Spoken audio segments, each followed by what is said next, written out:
Ladies and gentlemen, I'm very grateful to be here in this conference today. Before I begin, I would like to express my gratitude to Peter McGee for inviting me to this event, as well as his organizer team. Thank you. In our opinion, one of the most interesting aspects about the archaeology of the Oman Peninsula is its impressive funerary culture, particularly in Bronze Age. However, we know few permanent settlements for this period. Perhaps this is one of the greatest enigma in Bronze Age in the Oman Peninsula. And on the other hand, we know even more about Iron Age village and its style of life spread by all the peninsula, which contrasts with a funerary culture which is less unknown. These circumstances favorite the start of our relating to the status of the issue about the funerary archaeology of the Oman Peninsula in the Iron Age that we are working on since more than a year. Therefore, from the beginning, we conceived a basic bibliographic study. In these references, indeed, we found several modern researches which became our paradigm for our study of the Iron Age in this region. For example, the German Teams 1 from the Tübingen Universität, led by Professor Hans-Peter Humann, about the Neolithic site called Membuhais 18. Following anthropological methods, we attribute the disease to be the focus point of our research, choosing each individual as a study unit. In our opinion, it's important to place the cadaver as the main actor of funerary practice. We selected up to 52 different variables for each individual.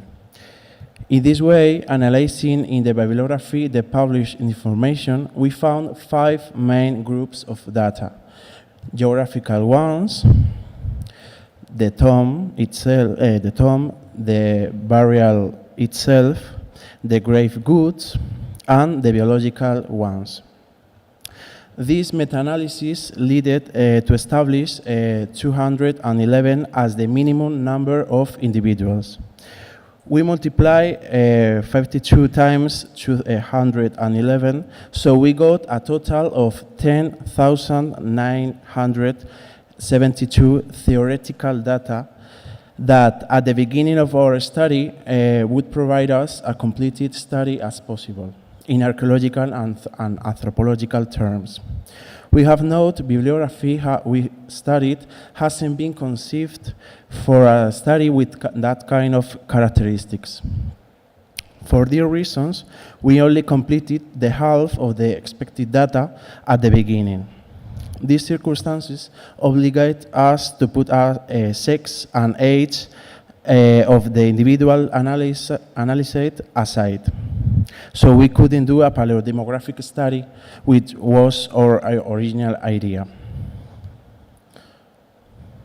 Our minimum number of individuals, 211, came from different archaeological sites, which are in the United Arab Emirates and in the Sultanate of Oman. They are here, some of them: Jebel al-Buhais, Galila, Maysar, Al-Qusais, Bat, etc. In this map, we'd like to show you the volume of individuals of the main archaeological sites. Keeping in mind our research was a totally bibliographic one, the sites have been chosen depending on the availability of the information published. In the future, we are going to complete this information with tombs for other archaeological sites from the Emirates and Oman, which have been excavated, as well as those that will be included in forthcoming researches. Concerning the grave goods, we observe there could be 2 main groups of materials, local and foreign ones. Leaving aside typologies and other details, we are going to show you some quantitative results. The upper data of each box refers to the total data coming from the each archaeological site. On the other hand, percentage show its proportion regarding to all the individuals varied. In the first table, soapstone vessels, bronze, copper, and of course pottery are the most important materials in Iron Age tombs we have studied. In the second table, it's interesting for us the following materials: carnelian, iron, gold, and silver. Placing our attention to the biological variables of the individuals, we should note we know much less than we could suppose. The two main biological characteristics of each individual are sex and age at death. Jebel al-Buhai's tombs are much better studied than the others. Therefore, we decided to take it as our study case for two reasons. First of all, because the excellent published data coming from this necropolis. And in the second place, because thanks to the Sharjah Archaeological Authority, led by Sabah Jassim, we could study materials and sites in situ. As we can observe, in spite of this favorable situation, we have around 80% of missing data or lost data, even in Jebel al-Buhais. In summary, we can say we don't know this population in the Iron Age Oman Peninsula. With the objective of trying to explain the importance of knowing age and sex of individuals found in archaeological context, we include another table as an example where we combined the known data about sex and metals of each individual. It would have been highly interesting to analyze this table with complete biological variables. Doing so, we could have obtained useful information like possible metal associations depending on the sex of the individual, or if the election of certain types of metal have to do with the age of the deceased. However, and unfortunately, we could with more than 85% of lost data in this case as well. Although we could include other variables, this type of question may help to give a better understanding of the funerary customs during the Iron Age in Oman Peninsula, as well as the greater knowledge of the individual itself buried there.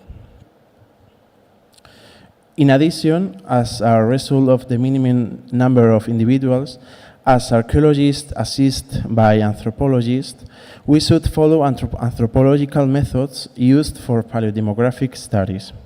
Then we could calculate the size of the original population. We used two different equations. This one, where the life expectancy we used is between 25 and 35, like for a pre-industrial population, and the other one. We obtained, therefore, two different values. Using both equations, we estimated an original population formed by between 5 and 7 individuals. This, of course, is a completely impossible number for an archaeological contest in the Iron Age Oman Peninsula. For future research, it will be important to increase the number of published data for the areas so more in-depth paleodemographic studies can be carried out.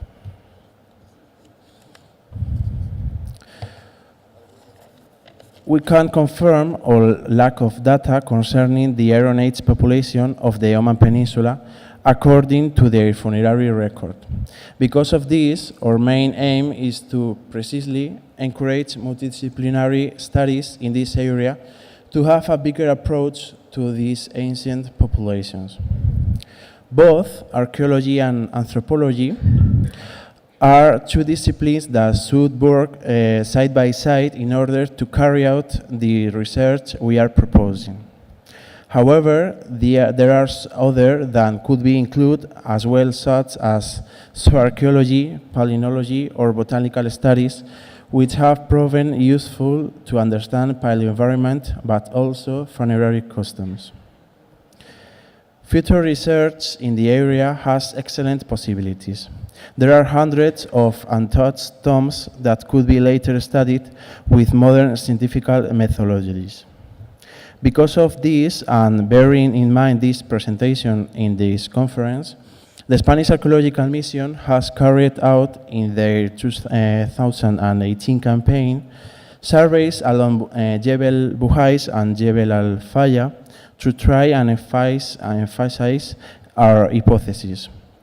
We would like to show you 2 photographs of these areas' potential which still has not been excavated. Also, we would like to thank the Sharjah Archaeological Authority for granting us permission to show these images today. Therefore, as we have had the opportunity to listen during his meeting, different teams are excavating tombs that will slowly help us expand our knowledge of the Iron Age funerary culture of Oman. Also, I would like to take this opportunity to thank the team of Fernando Contreras for his warm welcome and for receiving us and for showing us some of their material that they are currently working on from the Hatta region. With time, we will have to update our data and increase the volume of individuals studied. All of this, therefore, will gives better knowledge of the populations of the Oman Peninsula during the Iron Age. This type of data would be useful to contrast it with the information we have from settlement context from Iron Age culture. It is important that both funerary and habitat and data have a certain correlation between them so that we can reach a broader understanding of this period. There is a great number of available information from a religious or domestic point of view, as well as links inside and out the peninsula. But we have a lack of data of the funerary culture from the deceased's point of view. During the Iron Age, a lot of tombs were reused or they were buried in very modest structures, but there has not been a lot of attention paid to the individual itself buried there.